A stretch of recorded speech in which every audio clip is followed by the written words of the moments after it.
அஸ்ஸலாமு அலைக்கும் மக்களே, அங்கே பாருங்க. இது வந்து அரப்பு மரம். தலைக்கு வந்து தேய்ச்சி குளிப்பாங்கள்ல. பார்த்தா அந்த காலத்துலலாம் இந்த தலைப்பை தான் போட்டு குளிப்பாங்க. இது வந்து கேரளாவில் பாருங்க, எவ்வளோ அழகாக வளைஞ்சு வளைஞ்சு நிற்கிதுங்க பாருங்க. தான் ஒரு வேர் மட்டும் பாருங்க, எத்தனை வளைஞ்சு நிற்கிதுன்னு பாருங்க.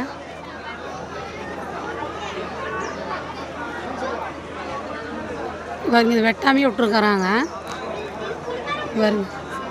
எப்படி வளைஞ்சு நிற்கிது, வளைஞ்சு வளைஞ்சு போயிருக்குது பாருங்க. கொடி கொடியாக எல்லாம் வளைஞ்சு பார்க்குறதுக்கே அழகாக இருக்குது. இது வந்து எல்லாம் அந்த காலத்தில் எல்லாம் இதை தான் தலைக்கு போட்டு குளிப்பாங்க. இப்போ அதிகமாக யாரும் குளிக்கிறது இல்லை, இதை போட்டு குளிக்கிறது இல்லை. யாரோ ஒருத்தர் ரெண்டு பேர் சீவக்காயோடனா போட்டு குளிக்கிறாங்க. இது வந்து அந்த அரப்பு மரம் பாருங்க, குழந்தையெல்லாம் ஏறிட்டு இருக்குது பாருங்க. பாருங்க, இது ஒரே மரம் எத்தனை வகையாக பிரிஞ்சிருக்குது பாருங்க. பாருங்க, ஒரே மரம் தான்.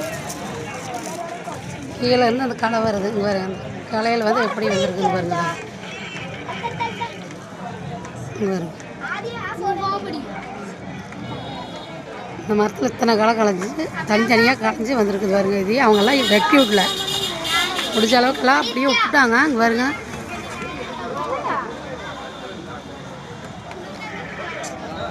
இந்த மரம் பாருங்க எந்த அளவுக்கு அகலமாக இருக்குது.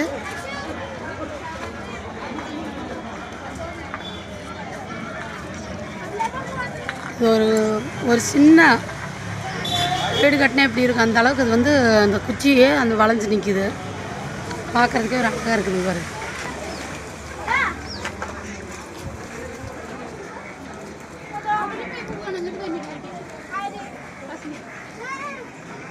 இது வந்து இந்த செடி வந்ததுலேருந்தே இது வெட்டாமல் விட்ருக்குறாங்க பாருங்க.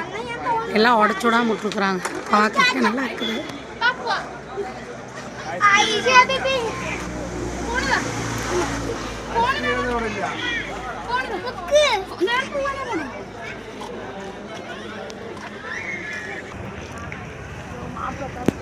இங்கே தான் மண்டபம்.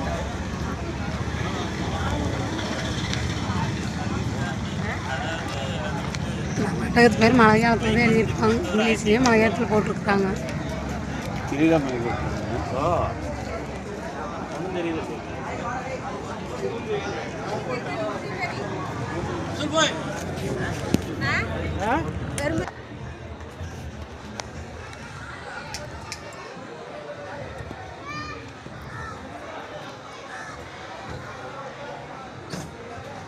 பாருங்க, கல்யாண மண்டபத்துட்டு ரெண்டு மரம் இருக்குது. சின்ன சின்ன மரம் தான். சின்ன சின்ன மரத்துலேயே அழகாக இருக்குது.